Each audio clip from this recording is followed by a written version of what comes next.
안녕하십니까, 박사입니다. 본 월드리딩 채널은 수익 정지 처분을 받았지만 시청자 여러분이 국제 정세를 바르게 읽을 수 있도록 등대 역할을 계속하겠습니다. 먼저 우크라이나 전황입니다. 이제 우크라이나 분쟁의 승부가 든 것은 더 볼 것도 없습니다. 러시아군이 현격히 우월한 병력으로 키예프군을 소탕하다시피 하고 있습니다. 우크라이나군은 전 전선에서 괴멸되거나 대량으로 도주하고 있습니다. 쿠르스크를 침공해 돈바스에 대한 러시아군의 압박을 줄여볼까 하는 젤렌스키의 꼼수는 완전히 빗나갔습니다. 러시아군은 육상포병과 드론, 항공우주군을 동원해 포탄을 쏟아붓고 있습니다. 러시아군은 도네츠크와 쿠르스크에 있는 148개의 키예프군 군사 집결지를 맹폭했습니다. 말이 공방전이지 일방적으로 두들겨 패고 있습니다. 러시아군은 포크롭스크 주변 마을들을 차례로 점령한 뒤 퇴로까지 차단하고 완전히 포위했습니다. 쿠르스크의 병력과 장비도 거의 소진되고 있습니다. 러시아군은 포크롭스크 주변의 전략도시 우크라인스크를 점령하고 붉은 길을 꼽았습니다. 이 붉은 길은 러시아군이 독일 베를린을 향해 진군할 때의 깃발입니다. 러시아는 키예프를 박멸해야 할 나치로 보고 있습니다. 우크라이나 수미태생이지만 친러시아 군사 블로거인 유리 포돌야카는 우크라인스크는 우리 것이라고 탄성을 질렀습니다. 우크라이나군은 포크롭스크 근처 그로도프카 마을의 진지도 포기했습니다. 러시아군은 키예프군의 전략적으로 중요한 4개의 고속도로도 파괴했습니다. 쿠르스크에서는 벌써 14,200명의 키예프군과 서방 용병이 제거됐고 전차도 120대 이상이 파괴됐습니다. 러시아군과 키예프군은 포크롭스크를 두고 하루에 25차례 혈전을 벌였습니다. 포크롭스크의 키예프군은 옥수에 당하게 생겼고 이미 수천 명이 진지를 벌이고 도주했습니다. 러시아군이 여기를 점령하면 그대로 서쪽으로 진군합니다. 러시아군은 우크라이나 전역의 에너지 인프라도 철저히 부수고 있습니다. 올겨울 우크라이나인들은 혹독한 추위를 견뎌야 합니다. 한편 간밤에는 모스크바 북서쪽 뜨베르 지역 토로페츠에 위치한 무기 창고 단지가 우크라이나가 날린 것으로 추정되는 드론 공격을 받았습니다.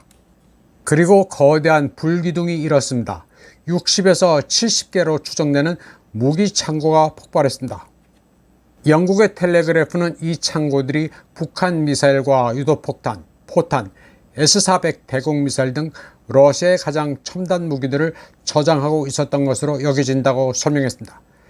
그리고 폭발은 리터 규모 2.8의 진동을 일으킬 정도로 강력했다고 보도했습니다. 분쟁 동결은 없으며 승리 계획이 있다고 큰 소리치는 젤렌스키로서는 간만에 그림이 되는 건수를 성공한 셈입니다. 러시아 영내 중심 깊숙이 타격했다면서 득이 양양할 수 있습니다. 물론 대량의 탄약이 소실된 것은 사실이지만 전황에는 별로 영향을 미칠 수 없습니다. 한국의 TV와 유튜브도 이를 대대적으로 전했습니다. 지진 불은 대폭발, 푸틴 막대한 무기 손실, 북한 미사일 등 500억 원대 무기 손실, 거대한 버섯구름이 파괴 불가능한 러시아 창고를 증발시켰다. 러 본토에서 버섯구름, 역대 최대 규모 피해 등등의 썸네일을 내걸었습니다. 다음 소식입니다. 월스트리트 저널은 러우전에서 100만 명이 죽거나 다쳐 러시아, 우크라이나의 인구 문제 공포를 가속화했다고 보도했습니다. 국내 한 유튜브 채널은 월스트리트 저널의 이 기사를 인용하면서 푸틴의 망상이 부른 우크라 전쟁, 사상자만 100만 명, 러시아군 45% 손실이란 썸네일을 달았습니다. 그리고 전쟁 2년 반 동안 러시아군의 사망자는 20만, 부상 40만 명이며 우크라이나군 사망자 8만, 부상자 40만이라고 떠들었습니다. 러시아군 전사자가 우크라이나군의 2배 이상이라는 건데 이게 맞는지 어떤지 저는 잘 모르겠습니다. 다만 병력 손실이 45%면 더 이상 전쟁을 수행할 수 없다는 것은 상식에 속합니다. 러시아는 오히려 애국심으로 단결하고 있습니다. 나치 독일에 맞서 2,700만이 목숨을 초계처럼 버리면서 총력전으로 임했던 대조국 전쟁을 생각하고 있습니다. 러시아는 전투 민족입니다. 나폴레옹과 나치 독일을 끝내 패퇴시킨 것처럼 우크라이나를 내세운 집단 서방의 대리전에서도 무조건 승리한다는 믿음을 가지고 있습니다. 며칠 전 카심 또카예프 카자흐스탄 대통령은 자국을 방문한 올라프 숄츠에게 의미심장한 말을 했습니다.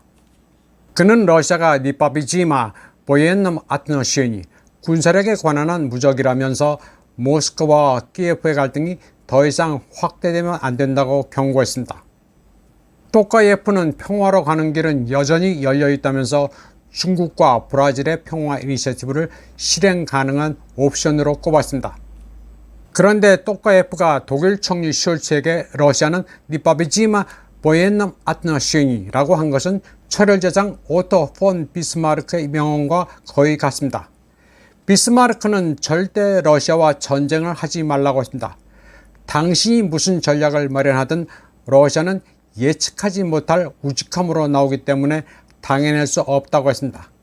그리고 좋은 국제관계의 비결은 러시아와 원만한 관계를 유지하는 것이라고 했습니다.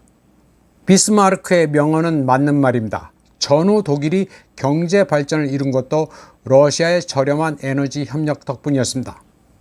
러시아는 가스를 공급하면서도 이를 무기화한 적이 없습니다. 그리고 독일의 통일도 도왔습니다.